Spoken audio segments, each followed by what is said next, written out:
June 6, 1944, 6:31 a.m. Omaha Beach, Normandy, France. The landing craft door slammed open and 200 men died in the first 4 minutes. Not metaphorically, not approximately. 200 American boys, soaking wet, seasick hands, gripping rifles they never got to fire, were cut down by MG-42 machine guns before their boots touched French sand.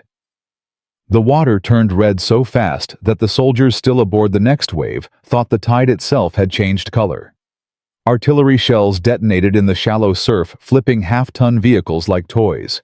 Bodies stacked against obstacles. Men drowned in 4 feet of water because the weight of their gear dragged them under and nobody could reach them in time. In the first hour of D-Day, the Allies suffered nearly 2,000 casualties on one beach alone. By noon, American commanders were sending back a message so bleak it nearly stopped the entire invasion. We are taking tremendous casualties and can't get off the beach. But here is what the history books never told you about that day. While boys were dying on Omaha Beach, a German general named Hans von Salmuth sat inside his headquarters 150 miles away, arms crossed, absolutely refusing to send his reserves to Normandy. His intelligence officers begged him. His phone rang constantly with reports of American soldiers flooding ashore. And he waved them off. Every single time. Because Hans von Salmuth was waiting. Waiting for the real invasion. The big one.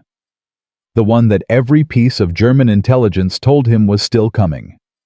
The one commanded by the most feared general in the entire Allied military. A man who was not at Normandy. A man who at that exact moment was sitting in England. Pretending. His name was George S. Patton. And what happened next is either the most brilliant military deception in the history of modern warfare, or the most insane gamble ever attempted by 3 men who should have known better. Because the plan that saved thousands of Allied lives, the plan that kept German panzers paralyzed at Calais while Americans bled at Normandy, was not born in a war room. It was not the product of a careful committee. It was dreamed up by a chain-smoking British Prime Minister who walked into Eisenhower's office one night with a cigar in one hand, a brandy in the other, and an idea so absurdly complicated that Eisenhower's first response was to stare at the wall in silence for a full 10 seconds. What Churchill proposed would require the most egotistical general in the American military to win battles quietly. To capture cities and pretend they didn't matter. To fight the fastest armored campaign in the history of the United States Army, while telling journalists it was a sideshow. You want me to do what with Patton? That was Eisenhower's question, and it was a reasonable one. To understand why this plan was considered suicidal by every rational military mind who heard it, you need to understand the situation facing the Allies in the spring of 1944. The invasion of Europe had been in planning for 2 years. The logistics alone were staggering. Nearly 156,000 troops would cross the English Channel on D-Day. Nearly 5,000 ships, 11,000 aircraft, the largest amphibious operation in human history. And every military planner knew that if the Germans figured out where the invasion was actually landing, even 24 hours in advance, they could mass enough panzer divisions on those beaches to push the Allies back into the sea permanently. One failed invasion attempt. That was all Germany needed. The war in the West would be over. The problem was Adolf Hitler's Atlantic Wall. Thousands of miles of fortifications, bunkers, artillery positions, minefields and obstacles stretching from Norway to Spain. The Germans didn't need to defend every inch. They just needed to defend the right inch. Which meant Allied planners weren't just fighting a military enemy. They were fighting German intelligence. And German intelligence in 1944 was good. Very good. They had agents across Europe. They had code breakers. They had aerial reconnaissance. If the Allies wanted to land at Normandy, they needed Germany looking somewhere else entirely. Enter Operation Fortitude. The plan was elegant in its audacity. The Allies would construct an entirely fictitious army. The 1st United States Army Group Fusag, supposedly massing in southeast England, pointed directly at the Pas-de-Calais, the narrowest point of the English Channel. The most logical invasion route, the place every German general expected the blow to fall. Fake radio traffic. Fake encampments visible from German reconnaissance aircraft. Fake unit insignia.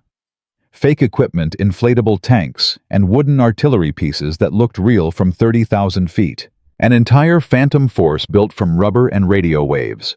And at its head they placed the one man whose presence alone would make every German general believe the fiction was real. George Smith Patton, Jr. Born November 11, 1885. West Point class of 1909. Olympic athlete, competitive equestrian master swordsman, and the most aggressive armored commander in the entire Allied order of battle. Patton had studied war the way monks study scripture. He believed genuinely and completely that he had been a warrior in past lives, that his soul had fought at Carthage at Crécy under Napoleon. He carried ivory-handled revolvers, not because they were practical, but because they were theatrical. He wore a gleaming helmet, pressed uniforms, and a permanent expression of absolute contempt for anyone who moved slower than he did. German intelligence was terrified of him. Not respectful, not cautious. Terrified. Their assessments described him as the most dangerous battlefield commander on the Allied side. They believed that wherever Patton was, that was where the decisive blow would land. If Patton was at Dover, if Patton's name was attached to the force building opposite Calais, then Calais was the target. The logic was ironclad, and it worked. On June 6th, when Allied troops hit Normandy, Hitler's generals looked at their intelligence maps and saw Patton still in England, still at Dover, still commanding the huge Fusag formation that had not yet moved. Their conclusion was immediate. Normandy is a feint. The real invasion is still coming. Hold the panzers, hold the reserves, wait for Patton. Those held reserves numbered 15 German divisions. 15 divisions that could have reinforced Normandy in the critical first 72 hours, when Allied troops were most vulnerable, when the beachhead was thinnest, when a concentrated armored counterattack might genuinely have driven the Allies back into the Channel. Instead, those divisions sat at Calais, waiting for an army that did not exist, commanded by a general who was sitting in a chair in England, furious, insulted, and slowly losing his mind. Because here was the complication nobody talks about in the history books. Patton knew he was the bait. He had agreed to it. He understood the strategic necessity. And he hated every single second of it with the burning intensity of a man who had spent his entire life preparing for exactly this moment, only to be told he must wait, be still, be quiet, be patient. George Patton. Patient. The men who knew him best said asking Patton to be patient was like asking a grenade not to explode after you'd already pulled the pin. Every morning he would call Eisenhower. Every morning the conversation was some variation of the same argument. Ike, how much longer? As long as it takes, George. I'm sitting here while Bradley fights my war. You're holding 15 German divisions in place. That is fighting. That is a desk, Patton would nearly shout. That is a phone and a fake army and a career ending if this ever gets out. You're saving lives. I'm saving face, Patton would reply and hang up. But Eisenhower had a plan for that too. Because on June 15th, 9 days after D-Day, Churchill arrived at Eisenhower's headquarters in London with that cigar and that brandy and that idea. An idea that Eisenhower would later describe in his private notes as the most complicated command problem he had ever been asked to solve. Churchill didn't just want to keep Patton as bait. He wanted to weaponize Patton. Deploy him to France. Give him Third Army. Let him fight. Let him win. And somehow, impossibly, use his real victories to reinforce the deception that he was still just a decoy. You want to use Patton, Eisenhower said slowly, as real bait pretending to be fake bait. Precisely, Churchill said. So Germans believe the fake army is real? Yes. While Patton wins actual battles they're supposed to think don't matter. Churchill smiled through a cloud of cigar smoke. Is there a problem? Eisenhower did not answer immediately. He looked at the wall. He looked at his brandy glass. He looked at Churchill. And then he said something that captured perfectly and completely the entire impossible situation that was about to unfold across the fields of France. Winston asking George Patton to win quietly is like asking a peacock to hide its feathers. Churchill's smile did not waver. But will you attempt it? Eisenhower picked up his glass, drained it completely, set it back down on the table with a quiet final sound. And the most remarkable military deception of the 20th century moved into its second and most dangerous phase. In 2 weeks, Patton would be operational in France with Third Army. In 3 weeks, he would begin the fastest armored advance in American military history, driving 100 miles in 5 days across Brittany. He would capture ports, destroy German divisions, liberate tens of thousands of square miles of French territory. He would do everything Eisenhower and Churchill asked of him and complain bitterly every single day. And the entire time, German high command would look at those spectacular victories and think, this is just a diversion. The real Patton is still coming. But there was one thing nobody had fully calculated. One variable even Churchill's brilliant strategic mind had underestimated. And it threatened to unravel everything. George Patton had never won quietly in his life, not once. And now, at the precise moment he was achieving his greatest battlefield success, he was being asked to do exactly that. To stand in front of cameras and journalists who wanted to crown him a hero and tell them it was nothing special. What happened next at his first major press conference as commander of Third Army was either the most disciplined moment of George Patton's military career or the beginning of its unraveling. You'll find out which in Part 2. July 28, 1944, 5 a.m., Third Army Headquarters, Normandy, France. 9 days after Eisenhower convinced Patton to accept the impossible bargain, Third Army became operational in France. Patton had agreed to fight brilliantly while pretending to fight modestly.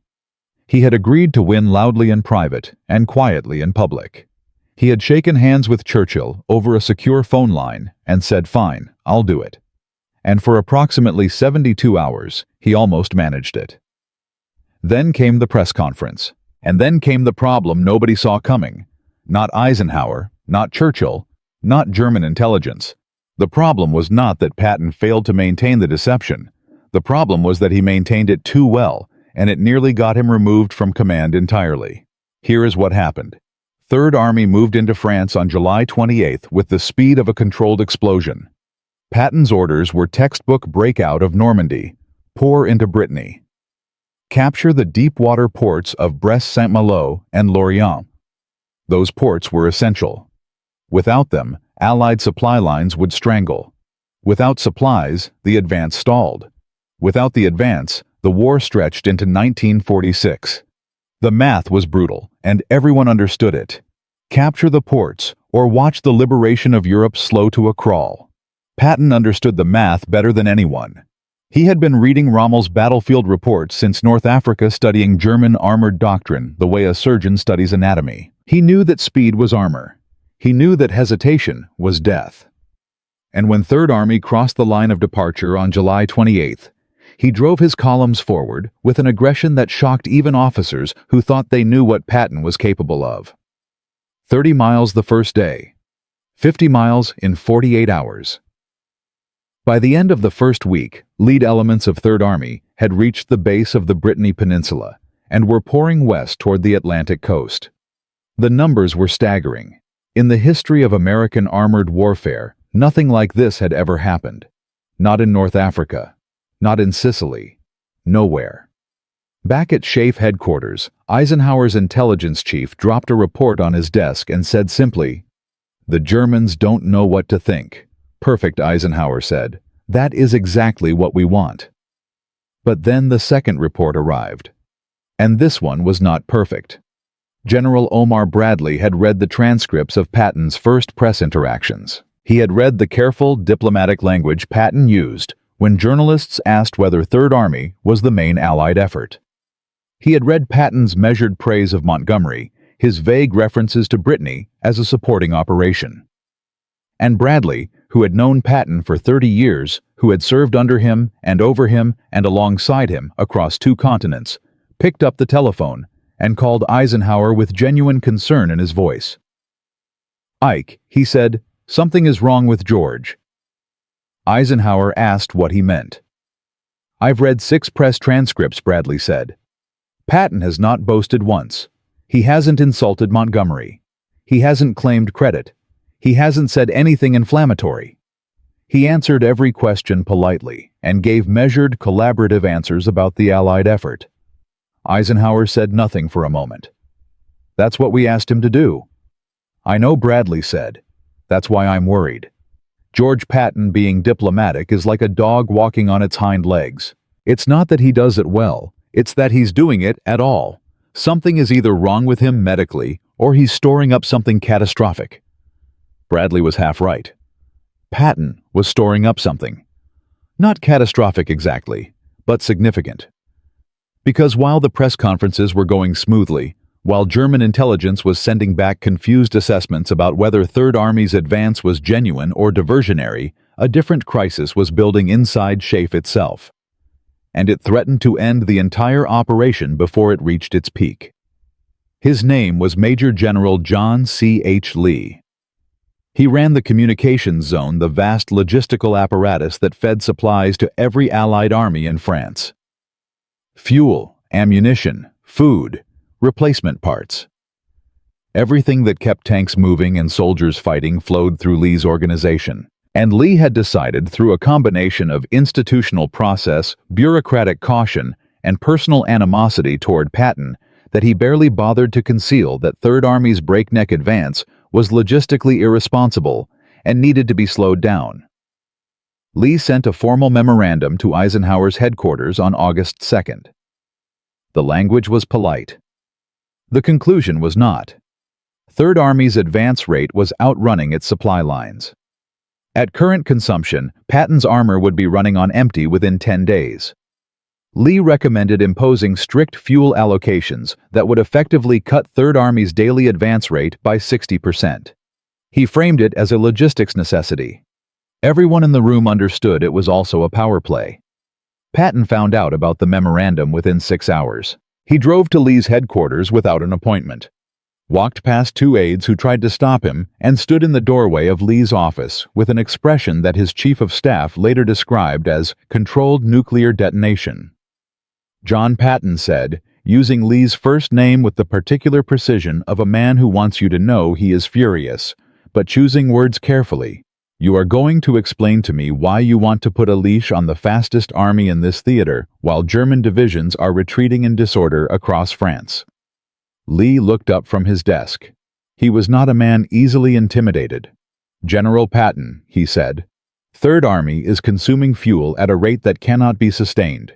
If your columns outrun their supply lines and bog down in the middle of France, we will have a catastrophe that makes Kasserine Pass look like a minor inconvenience."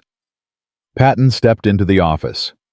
"If you cut my fuel allocation by 60%, Patton said quietly, "you will stop Third Army. And when history asks why the fastest armored advance in American military history was strangled by paperwork, I will make sure they know whose signature was on the memorandum." Lee stared at him. "This is not personal," he said. "Everything is personal," Patton replied, and walked out. The confrontation accomplished nothing administratively. Lee's memorandum remained on Eisenhower's desk. The fuel allocation decision was still pending. And Patton, who could not scream at journalists without destroying the deception, who could not claim credit without undermining Churchill's plan, who had been biting his tongue for weeks, now faced the very real possibility that his army would be stopped not by German guns, but by an American general with a clipboard. He needed an ally. He needed one fast. And he found one in the most unlikely place imaginable. General Walter Bedell Smith was Eisenhower's chief of staff. He was known throughout SHAEF as the man who made the trains run on time, who enforced discipline, who had little patience for drama, and none whatsoever for ego. He and Patton had a relationship best described as functional hostility. They worked together because the war required it, and argued constantly because their personalities demanded it. Smith was the last man on earth Patton expected to support him. But Smith had read the German intelligence assessments. He had read the intercepts showing that Wehrmacht High Command was still uncertain whether Patton's advance was the main Allied effort or an elaborate feint. He had done the arithmetic that Churchill had done 3 weeks earlier in London. Every day German reserves stayed at Calais was another day Normandy was consolidating. Every day Third Army advanced was another day German divisions were retreating faster than they could reorganize. Smith walked into Eisenhower's office on August 3rd with Lee's memorandum in one hand and a different set of numbers in his other hand. The second set of numbers showed what Third Army could accomplish in the next 14 days if it received full fuel allocation versus reduced allocation. The difference was not 60 miles. The difference was the entire strategic situation in northern France. Ike Smith said Lee is right about the logistics problem. Patton's consumption rate is genuinely unsustainable beyond 10 days. But he is asking the wrong question.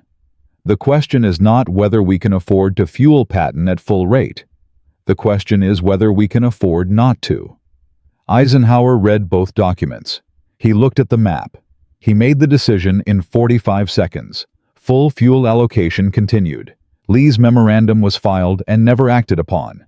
And on August 4th, 3rd, Army's columns pushed deeper into Brittany with undiminished momentum. What happened over the next 11 days was the kind of military performance that gets studied in staff colleges for generations. Third Army captured Saint-Malo on August 17th. They surrounded Brest. They pushed columns east toward the Loire River simultaneously with the westward drive into Brittany, a split advance that should have been logistically impossible, and worked anyway because Patton had prepared his supply officers the way other generals prepared their tank crews. His logistics teams ran 22 hours a day. They improvised fuel distribution points in farm fields. They moved ammunition by commandeered French civilian trucks. They kept the army moving through sheer organized aggression. German intelligence watching all of this activity sent back assessments that were from the Allied perspective almost comically perfect. Their conclusion recorded in Wehrmacht signals intercepts that British codebreakers at Bletchley Park were reading within hours of transmission was that Third Army's operations in Brittany were clearly diversionary in character. The scale suggested genuine intent, but Patton's involvement might itself be the deception. Main Allied effort still expected northeast of the Seine. 15 German divisions still at Calais. Waiting. The plan was working beyond anything Churchill had projected in that London study 9 days after D-Day. The deception was holding. Third Army was winning. And Patton, grinding his teeth through every diplomatic press conference, was doing the hardest thing he had ever been asked to do. Then on August 14th, Patton called Eisenhower with a different kind of request. Not a complaint, not a demand, a proposal. One that would change everything about the campaign, force Eisenhower to make the most consequential decision of his command, and push the deception operation into territory nobody had planned for. Ike Patton said, "Brittany is almost done. The Germans are retreating east in chaos. I want to pivot. I want to turn Third Army east away from the remaining Brittany ports and drive toward Paris." Eisenhower was quiet. "The ports aren't fully captured yet," he said carefully. "The ports are either surrounded or irrelevant," Patton replied. "The war isn't in Brittany anymore. The war is east. Give me permission to pivot, and I can be across the Seine in 2 weeks. I can be outside Paris in 3. Eisenhower looked at his map for a long time. Because if he said yes, if he authorized the pivot, Third Army would stop being a diversionary operation. It would become the main Allied effort. The deception would end. German intelligence would finally understand what had been happening, and 15 divisions at Calais would begin moving toward Patton at full speed. But if those divisions were already 2 weeks behind, already disorganized by the pace of Third Army's advance, already stretched across roads that Patton's columns had cut in 6 different places, then perhaps the timing didn't matter anymore. Perhaps the deception had already done everything it needed to do. Eisenhower made the decision. "Permission granted," he said. "But George, this makes you the main effort now. When you pivot east, the deception ends. Every German division at Calais starts moving." "Good," Patton said. There was a pause. Because he added, "I'm going to be moving faster." What happened when 15 German divisions finally began their desperate race to intercept Third Army's eastern drive? What Patton did when he realized the enemy was coming, and how a single fuel shortage on a Tuesday morning in August nearly handed the Germans the one victory they needed that begins in Part 3, August 14, 1944. Third Army Headquarters, Le Mans, France. Patton had pivoted east. Eisenhower had given the order. The deception was over. And 15 German divisions that had been sitting at Calais for 69 days, waiting for an invasion that never came, finally began moving. They were angry. They were organized. And they were heading directly toward Third Army's exposed southern flank at full speed. The question was no longer whether the plan had worked. It had worked spectacularly. The question was whether Patton could survive his own success. Because the Germans were not confused anymore. In the 72 hours following Patton's eastern pivot, Wehrmacht intelligence finally assembled the complete picture of what had happened to them. They pulled every signal intercept, every aerial reconnaissance photograph, every agent report from the previous 10 weeks, and laid them on a table in a room outside Paris. What they saw made the senior intelligence officer physically sit down without being asked. Third Army had advanced over 400 miles. It had destroyed or captured elements of 11 separate German divisions. It had done this while their best analysts were confidently reporting it was a diversion. Field Marshal Günther von Kluge, commanding German forces in France, sent a message to Hitler's headquarters on August 15th. That was, by the standards of Wehrmacht communication, almost confessional in its honesty. "The Patton deception," he wrote, "has cost us the campaign in northern France. We believed what we wanted to believe. We kept reserves at Calais because Patton's presence there confirmed our assumptions. By the time we understood, it was too late to recover the situation. It was not, however, too late to cause serious damage." Von Kluge ordered a counterattack. Operation Lüttich. The plan was aggressive, and under different circumstances might have been brilliant. 7 panzer divisions would drive west through Mortagne, cut through the gap between First Army and Third Army, reach the Atlantic coast at Avranches, and sever Patton's supply lines completely. Third Army, isolated deep in France, without fuel or ammunition, would stop moving. Stop moving meant stop fighting. And an army that couldn't fight could be destroyed at leisure. The attack launched on August 7th before Patton's eastern pivot, while the plan was still being finalized. 4 German armored columns rolled out of the darkness toward Mortagne at 2 in the morning. In the first 2 hours, they made significant progress. American infantry at Mortagne, the 30th Infantry Division, was badly outnumbered and nearly overrun. The situation maps at First Army headquarters turned ugly fast, but Ultra had seen it coming. British codebreakers at Bletchley Park had intercepted the Lüttich orders 48 hours before the attack began. Eisenhower knew, Bradley knew, and when the German armor rolled west toward Avranches, Allied fighter bombers were already airborne and waiting. What happened to those 7 panzer divisions over the next 4 days became one of the most decisive air-ground engagements of the entire European campaign. Rocket-firing typhoons from the RAF, 2nd Tactical Air Force, hit the lead columns at first light on August 7th and did not stop hitting them until there was nothing left to hit. American P-47 Thunderbolts worked alongside them. The roads through Mortagne became a gallery of burning armor. German tank commanders who survived described the experience as unlike anything in their operational experience. There was no cover. There was no respite. Every vehicle that moved became a target within minutes. By August 12th, Operation Lüttich had failed completely. Von Kluge had lost over 200 tanks. 3 panzer divisions were combat ineffective, And by driving west, by committing his reserves to the counterattack, he had done something strategically catastrophic. He had pushed his best remaining forces directly into the pocket that Patton's eastern drive was now closing from the south. The Falaise pocket. This is where the story becomes almost incomprehensible in its scale. Patton's eastern pivot combined with Canadian forces driving south from Caen created the jaws of an enormous encirclement.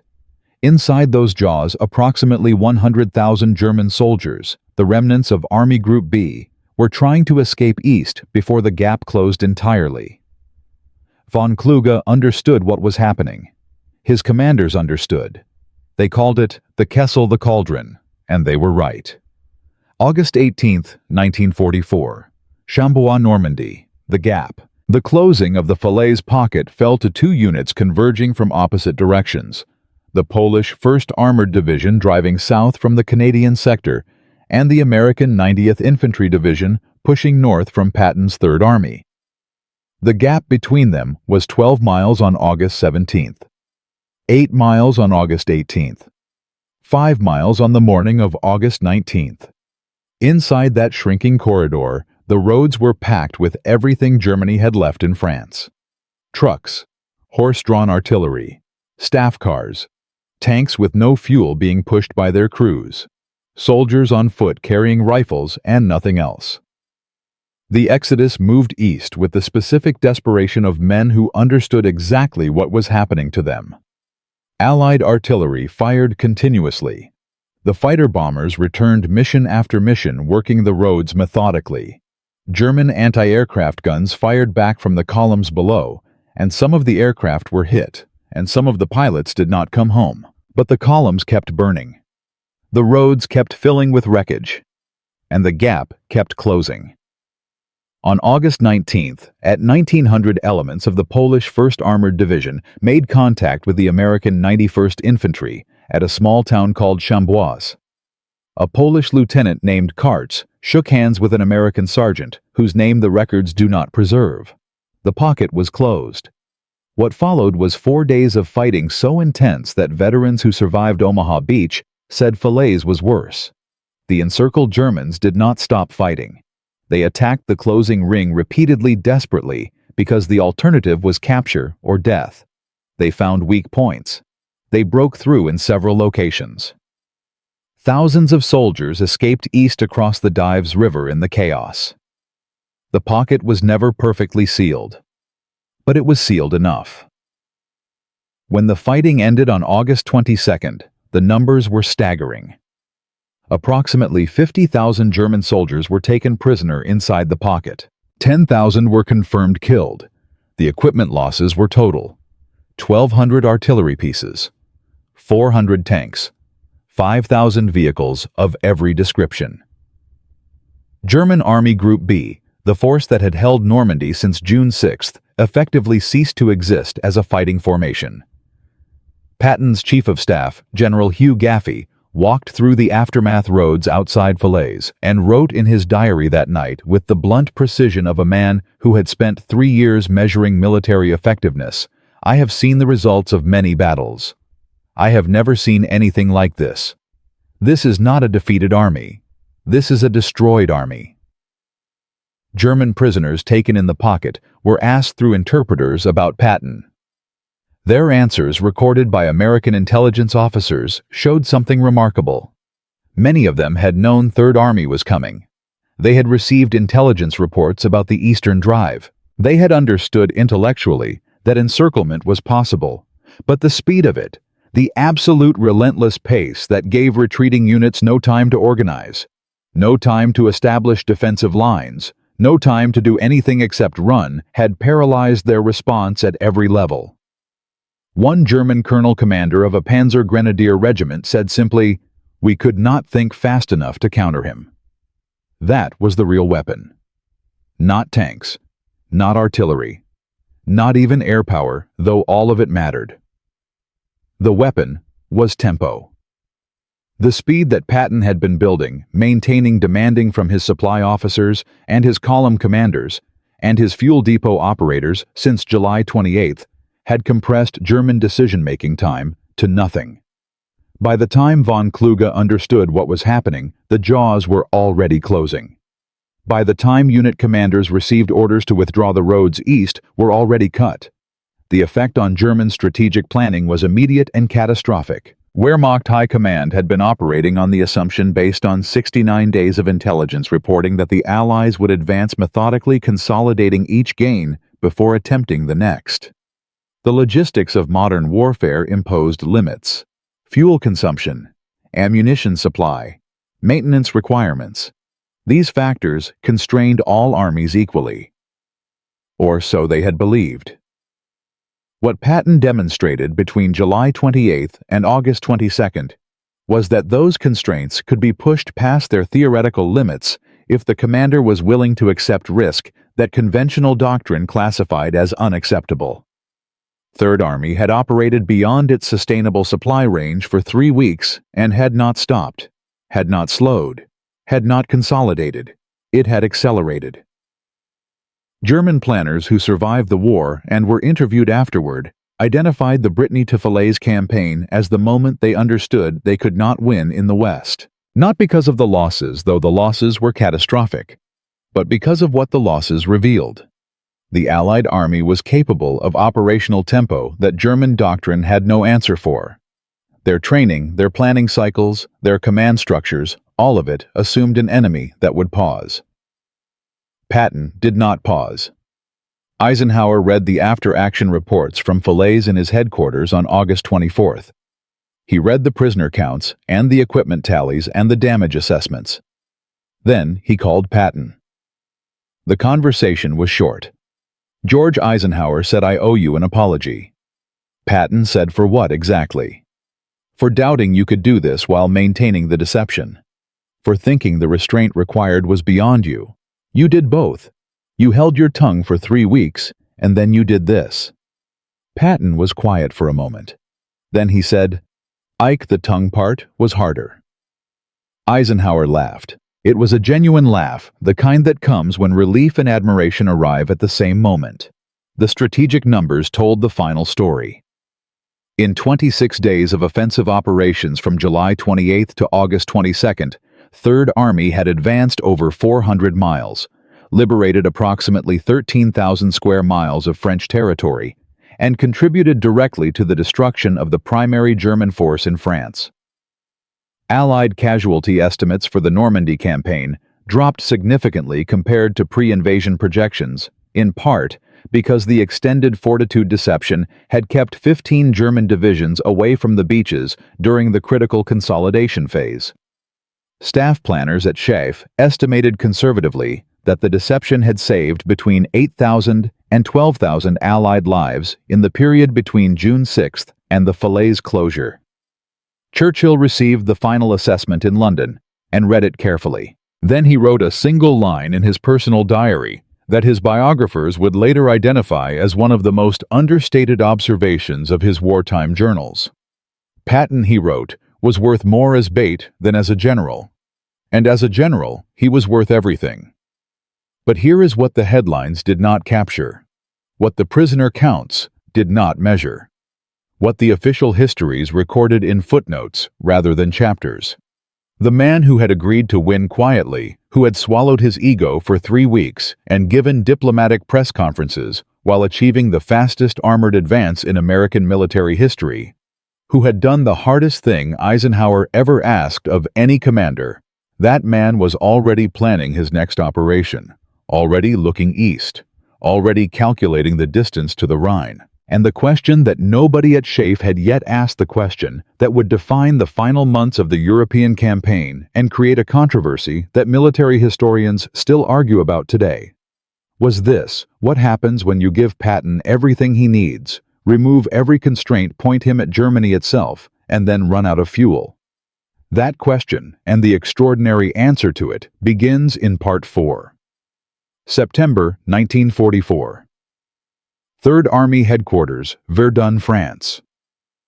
From a phantom army built from rubber and radio waves to the fastest armored advance in American military history. From a general sitting in England pretending to command soldiers who did not exist to a commander whose real victories paralyzed 15 German divisions and helped close the Falaise pocket around 100,000 enemy troops.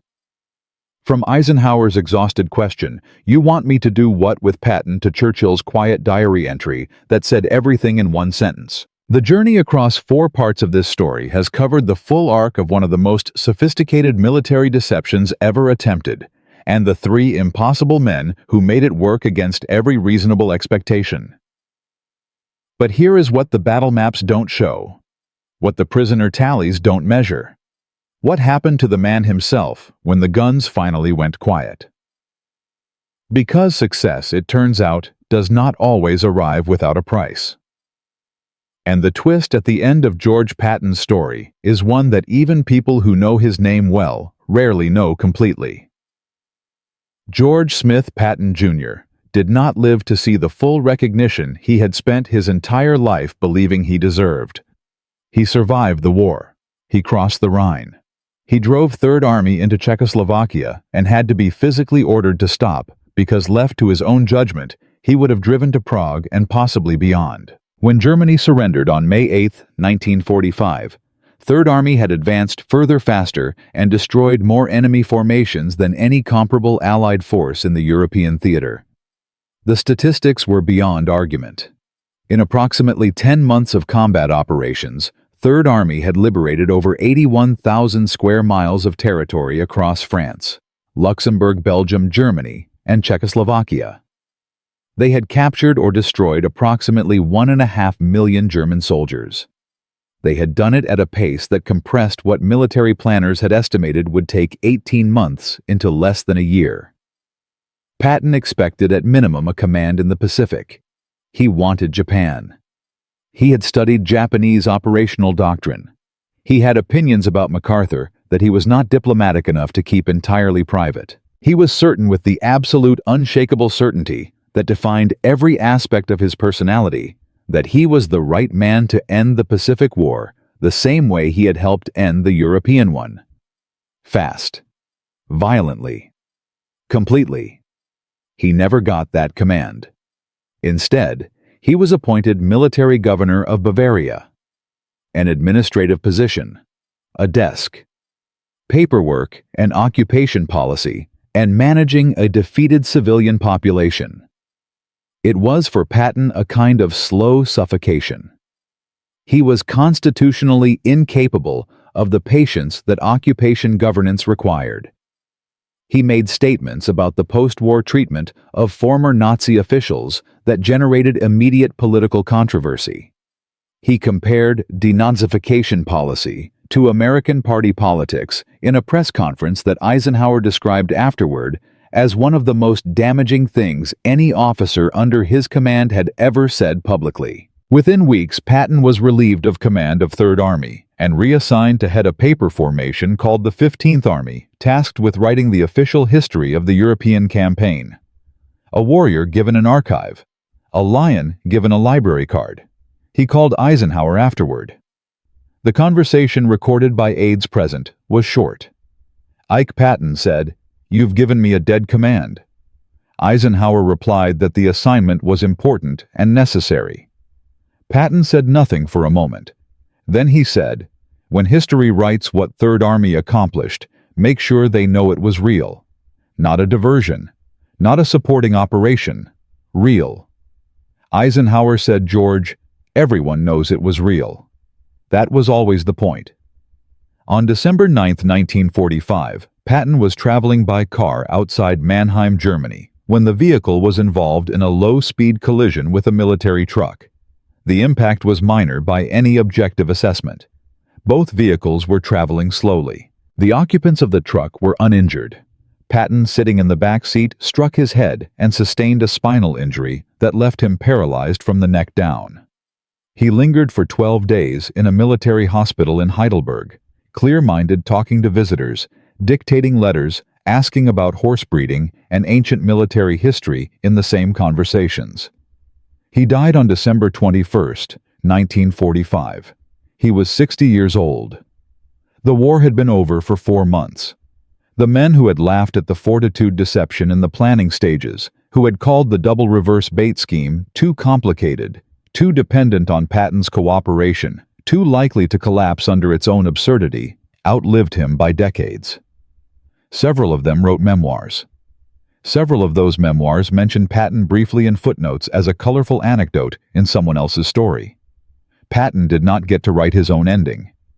But the ending was written for him anyway in a currency more durable than memoirs. The operational principles that Third Army demonstrated between July and September 1944 did not retire with the men who executed them. They evolved, were studied, were codified, and became the foundation of how Western armies think about armored warfare to this day. The concept that Patton proved in France, that tempo itself is a weapon that, moving faster than an enemy, can process information, collapses their decision-making before their firepower can be brought to bear, was formally incorporated into American military doctrine in the decades following the war. It appeared in field manuals. It was taught at the Command and General Staff College at Fort Leavenworth. It was refined through the Korean War studied during Vietnam and reached its most complete modern expression in a document published in 1982 called Airland Battle Doctrine, which explicitly acknowledged the debt to Patton-era operational thinking. When American armored forces entered Iraq in 1991 during Operation Desert Storm and covered the same distance in 100 hours that planners had estimated would require 7 to 10 days. The officers commanding those columns were using a mental framework that had its roots in the Brittany breakout of 1944. The names had changed. The vehicles were different. The technology was unrecognizable compared to Patton's Shermans. But the core logic, move faster than the enemy can adapt, deny them the time to think, was the same logic Patton had argued for in every heated conversation, with every cautious superior who told him he was advancing too fast. The fortitude deception itself became a case study taught in intelligence schools across NATO for generations. The specific technique of using a real asset to reinforce a false narrative of making genuine activity look like cover and genuine cover look like the main event simultaneously influenced deception planning at the strategic level through the Cold War and beyond. Intelligence officers who worked on Soviet deception operations during the 1970s cited fortitude as the benchmark against which all subsequent strategic deception was measured. 17 countries eventually incorporated elements of fortitude methodology into their own doctrine. The Phantom Army, built from inflatable tanks and fake radio traffic, became paradoxically one of the most replicated military innovations of the 20th century. The lesson that most military analysts draw from Fortitude and Third Army's campaign is the obvious one about deception and tempo. It is a correct lesson, but it is not the deepest one. The deeper lesson is about institutional resistance to ideas that don't fit existing categories. Every element of the Fortitude deception was in isolation, something military planners already understood. Fake radio traffic existed before 1944. Dummy equipment was not a new concept. Using a commander's reputation to anchor an enemy's expectations was documented in military writing going back to antiquity. None of the individual components were novel. What was novel was the combination, the willingness to layer multiple deceptions simultaneously and extend them past the point where conventional wisdom said they would collapse. The generals who resisted the plan were not stupid. They were experienced. They had spent careers learning which ideas worked and which ones got soldiers killed. That experience was genuinely valuable. It was also in this specific instance an obstacle. Because the question they were asking, does this fit established doctrine, was the wrong question. The right question was whether the strategic situation was extraordinary enough to justify extraordinary methods. Eisenhower understood this. Churchill understood it instinctively. And Patton, for all his ego and theatrical excess, understood it in the particular way that great battlefield commanders understand things not through analysis, but through a deep certainty that conventional caution kills more soldiers than calculated risk. The military innovations that changed the Second World War were rarely the ones that looked revolutionary from the outside. The proximity fuse, developed in American laboratories and deployed in 1944, multiplied artillery effectiveness dramatically, but looked like an ordinary shell. The DUKW amphibious vehicle was built on a standard truck chassis and looked unremarkable until it started carrying supplies directly from ship to shore without transfer. The Higgins boat that delivered soldiers to Normandy was designed by a Louisiana boat builder who had never attended a naval engineering school. The ideas that changed the war were often hiding inside ordinary shapes. The resistance they faced was proportional not to their merit, but to how dramatically they challenged the assumptions of the people being asked to accept them. And now the final detail, the one that almost nobody knows, the one that provides the last piece of the picture. Among the documents declassified by the British government in the 1990s from the Wartime Intelligence Archives was a memorandum dated June 14, 1944, one day before Churchill's meeting with Eisenhower, where he proposed the double reverse bait scheme. The memorandum was written by a junior intelligence officer at MWR-5, whose name appears in the record only as an initial H, and whose rank was equivalent to an army captain. The memorandum, 3 pages long, proposed in precise operational language exactly the plan that Churchill would present the following evening as his own idea. Using Third Army's activation as both genuine combat force and continuing deception anchor. Maintaining Fortitude's credibility past D-Day by making Patton's real operations appear diversionary. The language is so close to what Churchill proposed that historians who have examined both documents describe the similarity as unmistakable. Churchill never referenced the memorandum in his wartime diary. His personal account of the June 15th meeting with Eisenhower describes the plan as something he had been developing in his own thinking over the previous week. The junior officer, identified only as H, received no decoration specifically connected to the extended Fortitude operation. His name does not appear in the official histories. Somewhere in England, an anonymous captain had the idea that helped save thousands of lives. A prime minister delivered it to a supreme commander who sold it to the most difficult general in the Allied order of battle. And the general, grinding his teeth and biting his tongue and winning battles while pretending they didn't matter, executed it beyond anyone's reasonable expectations. 3 men got the credit. One man, whose initial is all history preserved, provided the spark. From a phantom army made of rubber and radio signals to 400 miles of liberated French territory in 26 days. From Eisenhower's incredulous question to Churchill's satisfied diary entry to Patton's most disciplined performance of a career defined by indiscipline. The Fortitude deception and Third Army's campaign together shortened the European war by an estimated 6 to 8 weeks, and saved by conservative staff estimates at SHAEF between 10,000 and 15,000 Allied lives.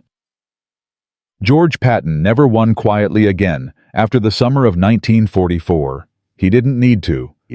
The war was won, and history, which he had been absolutely certain would remember him, did exactly what he predicted. But it also remembered something he didn't plan for. That the hardest battle he ever fought was not against a German army. It was against his own need for recognition for 3 weeks in the summer of 1944, when the most egotistical general in the American military looked at the larger purpose and chose it over himself. That more than any mile advanced or any division destroyed is the measure of a commander. If you have a story about an overlooked innovation, an anonymous contribution, or a piece of military history that deserves more attention than it gets, put it in the comments below. History is full of captains identified only by their initials. Subscribe to find more of them. Because the most important ideas are often the ones that arrived without a name attached.